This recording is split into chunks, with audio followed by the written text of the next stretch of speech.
Sorry, guys. I was trying to turn off that video. Hello, this is Biblical Tarot, and I am back with another video. Yes, I was watching a video before I started making this video here. This right here is a picture of a picture that I found on PicReal. PicReal. Yes, it's a public domain website. And you know, it's got a lot of stuff on that website that you can use, without, having to, pay, So, no copyright on it. And what I liked about this picture, she reminds me of the High Priestess. She's gorgeous. See? Can you see her as the High Priestess sitting between some pillars? Yes, that's why I used her. She's gorgeous. Okay, so I'm going to take her away so we can see my picture, what it came out to be. And then I'm going to tell you a little bit about the High Priestess. Alright? I'm pretty sure you've heard me talk about her plenty of times. But this is how she came out to be, guys. Do you like her? So, I've got to finish the water, and I've got to tighten up this pillar here because it's got little ragged lines, a little raggedy line there.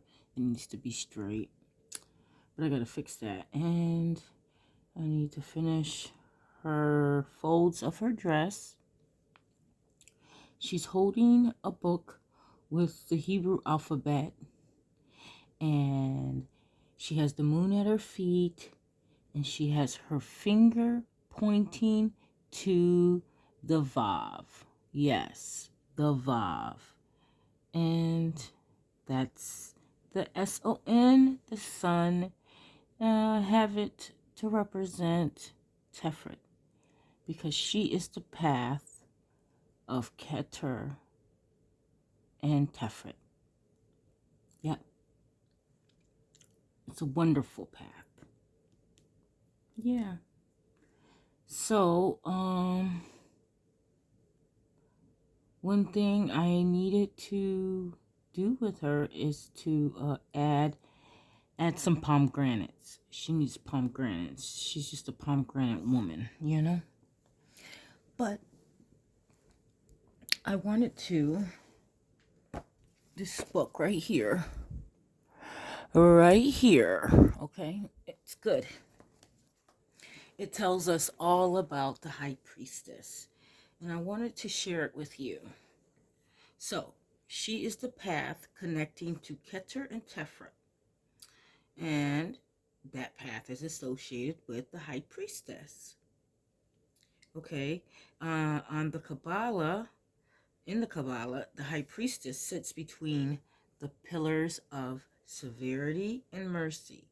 She represents the bride, spiritual body of believers, or the invisible church that is being made without hands. And that is 1 Corinthians 3:16, Ephesians 2:22.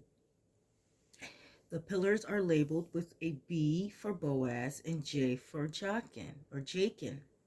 Boaz and Jachin represent the entrance to King Solomon's temple. The veil behind the High Priestess is the entrance to the Holy of Holies. See? The veil. We should show her because she's important, It was talking about her veil. That the veil behind the High Priestess is the entrance to the holiest of holies, where the Ark of the Covenant, 10 Commandments, two-edged sword, staff of Moses, cup, and manna, which would be the pentacle, was stored and is where God's Shekinah, indwelling spirit, dwelt in the physical temple. All right. The veil has pomegranates, which are also references in the Song of Songs. In the shape of the Kabbalistic tree of life, she holds the Torah in her hands and wears a cross. Her headdress displays the phases of the moon. The moon is the feminine reflection of the sun, male principle. In the Wisdom of Solomon, the woman wisdom is referred to as a mirror of God. Wisdom 7:27. The theosophies, both of Kabbalah and alchemy, include the union of opposites as one of their central themes, with the male active polarity being on the left side when looking at it, and the female contemplative on the right. Because if you were sitting where the high priestess is sitting, or if you was even behind her, the pillars would be, switched around. But because we're in front of her, sorry about that, guys. Because we're in front of her, though, what was I saying? Yeah, because we're in front of her, the male active polarity is on the left side. But it's supposed to be on the right side, I think. But that's if you're turned around the right way. You probably think, oh my God, what is she babbling about? I will keep on because this is interesting information. It really is. About her. She's beautiful. All right. And it says that at the center of the Kabbalah is the cross of Christ. At the center of Kabbalah is the cross of Christ. You see that cross? That's supposed to represent Tephrat. And that is in the middle of the tree, number 6. Where am I? Wait, where am I at, guys? Oh, okay, here it goes. Here. Oh, hopefully it's not moving. Sorry, guys. Here, though. Yeah. In this, that cross is representing Tephrat. Okay, it's representing the sun, S-O-N. The groom. The groom is going to come for the bride, but I don't have a cross in my interpretation here. Instead, what represents the S-O-N, the sun, the S-U-N, sun, the 6 on the tree of life. What is representing that cross that represents Tephrat? It is her pointing to the Vav. Can you see she's pointing? There. She's pointing to the Vav. And that represents the Tephrat, the sun, the S-U-N and the S-O-N. That represents the groom. Yep. So, we'll keep on going here. It talks about at the center of the Kabbalah is the cross of Christ at the Tephrat, which is what the cross on the High Priestess alludes to. The solar cross can also be viewed as a plus sign, B plus J, or the union of two pillars, or polarities. The union of both of these coming together, becoming one. Yes. So, the tale of Boaz and Ruth was one of the few love stories in the Bible, and the redeemed Ruth as a foreshadowing of the Messiah redeeming the bride, the church. The redeemed Ruth, okay, the high priestess represents the secret temple, okay, 1 Corinthians 6:19, or an evolved state of the bride of the Messiah. So, the bride of the Messiah, which she's pointing to the Vav, which is the sun, the S-O-N, the S-U-N, the 6. the middle of the tree, which connects to the other ones. But it's the middle. If you was to look at if you were to look at, the chakras, it would represent the middle. And isn't that the solar plexus? I think it's called the solar plexus, if I'm not mistaken. Yes. And I think they call it like the Christ consciousness or something. I don't know. Don't believe everything I'm saying right now, because I could be mistaken, but I think I'm right. Yeah, definitely. Um, but yeah, the pillars are also related to the King David, okay, and King Solomon. Okay, so King David would be Boaz, and King Solomon would be Jachin, who were the planners and builders of the temple. Boaz is from the tribe of Judah, which is in the line of the Messiah,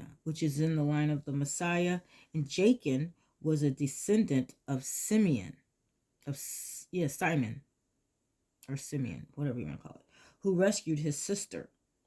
Images of lilies and pomegranates were used in the design of the temple. I need to find that story where it says Simeon rescued his sister. I haven't read that story. I don't remember that story. I don't remember that story at all. I know the story about what's her name? Dina. But they didn't really rescue her. They thought they vindicated her or whatever, but they did some shisty stuff. They shouldn't have did that to all them people. If he did what he did to that girl, Dina, they should have just, revenged him for what he did, and not like the whole freaking people. They're all their guys. Oh my god. You'd have to look up that story to understand what I'm talking about, because I don't think I should talk about that story. There's some things I don't think you should be talking about on YouTube. You get in trouble for talking about on YouTube. That's in the Bible. I guess that's how I say it. But yeah, I'm going to have to look up that story, the descendant who rescued his sister. But as we go on, it says the images of lilies and pomegranates were used in the design of the temple, and are also found in the Song of Solomon, which is associated with the spirit of wisdom. Climbing up the middle pillar of the Kabbalah through path working, one would first encounter the world. I'm going to skip that part. And I'm going to go to the High Priestess card. Also references the moon, the female polarity in her headdress, and she has the moon at her feet, which is also related to the Kabbalah. On the paths of the Kabbalah between Tephrat, which is Christ, and Keter, heaven, God, is the woman clothed with the sun, with the moon at her feet, described in the book of Revelations 12:1. The woman is the Shekinah, or woman wisdom, Proverbs 8:12, divided into her different roles. The Empress card shows her with the crown of 12 stars in the idealized state of the Shekinah. The High Priestess card with the moon at her feet shows the results of her transforming efforts within the souls of believers, and the Strength card shows her role in the birth. Luke 135 of the Messiah, Lion of the tribe of Judah. The High Priestess sits in front of the veil to the holiest of holies. Y'all. That's my heart right there. And she holds the Torah, 5 books of Moses. The scroll of the Torah is partially veiled because only those indwelt by the Spirit of truth can fully understand the scriptures. I think it's so interesting that the Torah has 5 books. And because 5 is a feminine number, so you think,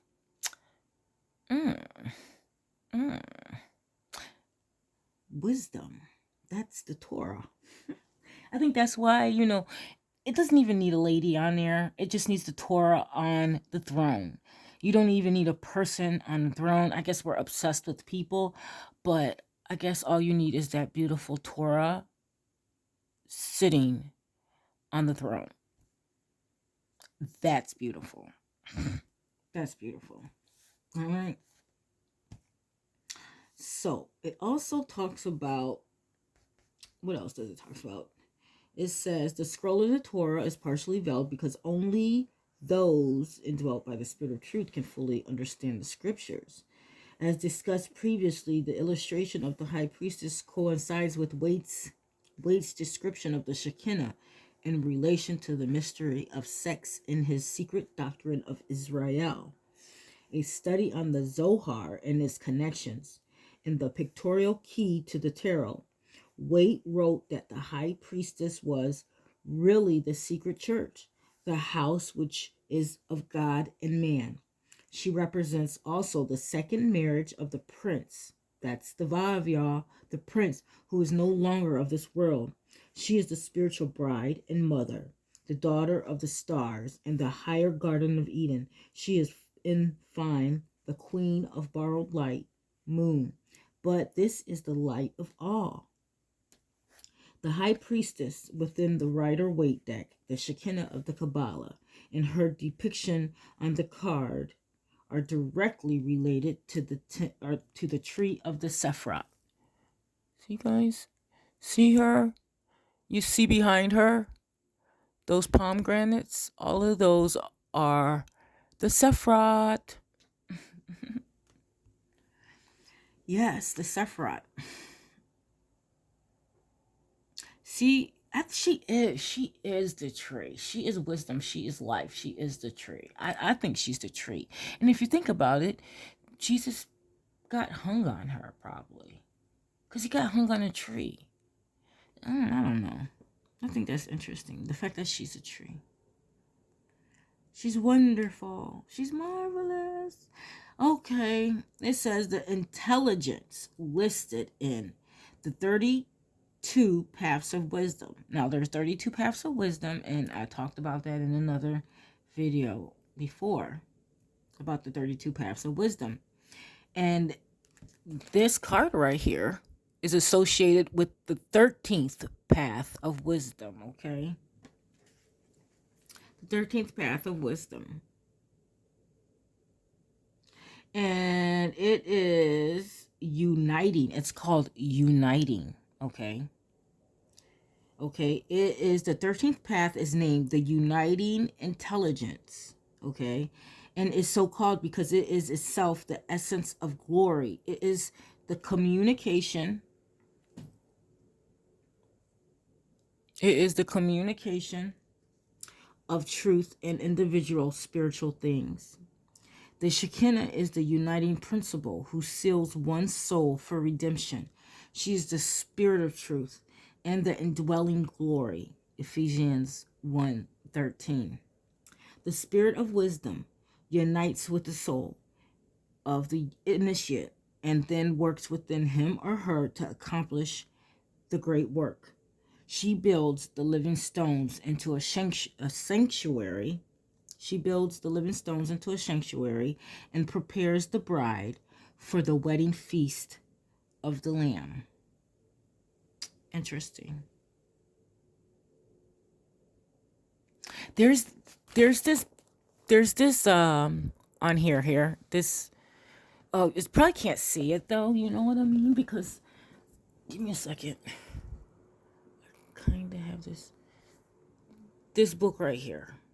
There's this card. It's so interesting. It's called Solvit Coagula, and it has a picture of a bloody wedding.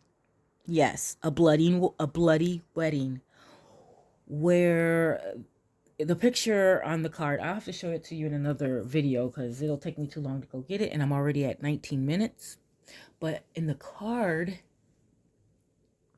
it has a guy, and he's holding the head of, I don't know if it's the king or the queen, but you could tell he like cut both of their heads off, and it's supposed to be called the bloody wedding. And I just thought that was very interesting. The bloody wedding. But it's supposed to be like a allegory or, whatever. It's not like real or nothing. So don't think it's like devil worshiping or witchcraft or anything. It's just an analogy. But I'll have to like read up on it and understand the card before I like show it to you. I'm gonna go though. I really need to go. But first, before I go,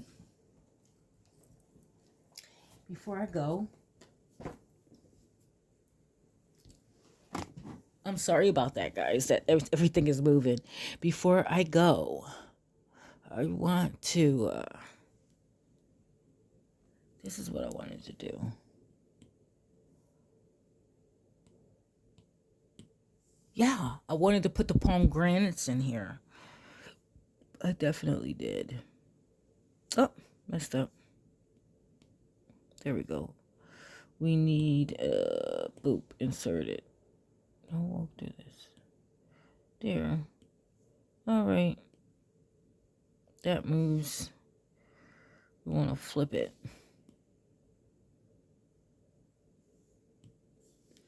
Do you think that would be pretty? Because the pomegranates will be on there too. Because, I need pomegranates within my card to go with the High Priestess. Because there's just something about pomegranates. I love you. Bye.